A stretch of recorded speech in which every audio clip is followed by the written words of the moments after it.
और खिड़की से कान लगाकर सुनने लगा। अंदर मोहन, बिमला और माँ बातें कर रही हैं। मोहन, मुझे अब भी यकीन नहीं होता, वो सुनहरी परी सच में हमारे लिए फरिश्ता बनकर आई थी।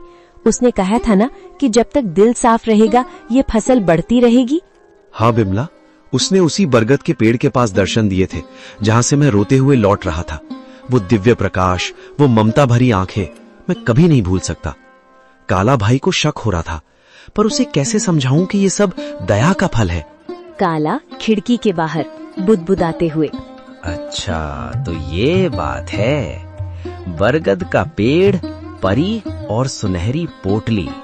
अगर उस भीख मंगे मोहन को परी मिल सकती है तो मैं तो उससे कहीं ज्यादा चालाक हूँ।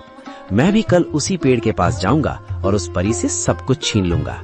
काला सुबह सुबह उसी बरगद के पेड़ के नीचे पहुंच गया। उसने एक जाल बिछाया और एक चिड़िया के आने का इंतजार करने लगा। उसने सोचा कि वो किसी चिड़िया को घायल करेगा और फिर उसकी मदद का नाटक करेगा। कहाँ है वो परी? ओ चिड़िया, बाहर निकल। देख मैं तेरे लिए कितने दाने लाया हूँ। बस एक बार मेरे सामने आ जा और मुझे वो मखमली पोटली दे दे। मुझे आलू मटर नहीं, मुझे सोना चाहिए, चांदी चाहिए। मैं उस मोहन से बड़ा आदमी बनना चाहता हूँ। काला घंटों चिल्लाता रहा, कभी रोने का नाटक करता तो कभी लालच में पेड़ की टहनियां हिलाता, लेकिन वहाँ सन्नाटा छाया रहा। अचानक एक तेज ठंडी हवा चली और एक आकाशवाणी हुई। काला, प्रार्थना हृदय से की जाती है, लालच से नहीं। मोहन ने एक जान बचाने के लिए अपनी कमीज फाड़ी थी और तू एक जान लेने के लिए जाल बिछा रहा है। जा, तुझे कुछ नहीं मिलेगा क्योंकि तेरा मन ईर्ष्या की राख से भरा है। लालच की फसल कभी मीठी नहीं होती। नहीं, ये नाइंसाफी है।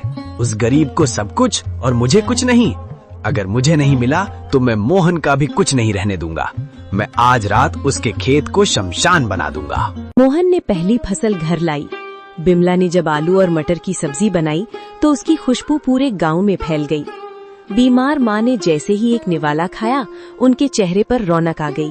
पिताजी, ये आलू तो बहुत मीठे हैं। क्या ये सचमुच हमारे खेत के हैं?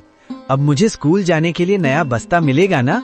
हाँ मेरे बच्चे, अब हम कभी भूखे नहीं सोएंगे। बिमला देखो, भगवान ने सुन ली। आज माँ की आंखों में चमक देखी?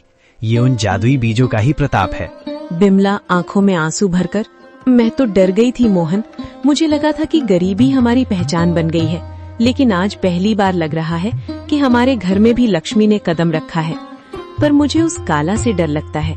उसकी नजरें हमारे खेत पर जमी हैं।